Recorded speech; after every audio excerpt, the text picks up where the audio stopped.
Барша халқымды тәуелсіздік күнімен шын жүректен құттықтаймын.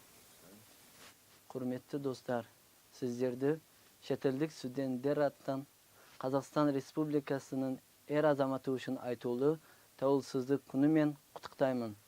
Сіздерге игілік, барлық бастамаларда сәттілік тілейміз.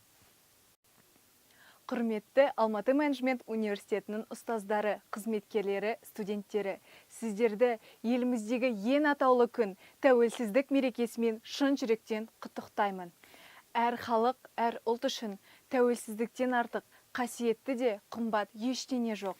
Еліміз алып, құқықтық, дербес демократиялық мемлекет ретінде бүкіл әлемге танылды. Осы қуанышымыз құтты, бақытымыз баянды болсын.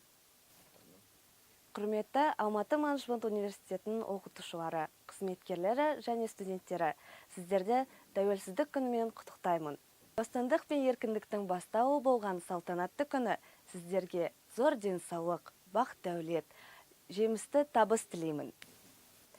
Қарашы қазақ еліме, қарашы қазақ жеріме, кен өлке сарыарқасы, берекеден алқасы, мерекеден алқасы. Арайлы алтын таңдары, арайлы жантың жандары, асқарлы арманы бар, аспанды таулары бар, бақшалы баулары бар. Я солай, я солай, қазақ елі осындай. Я солай, қазақ елі осындай.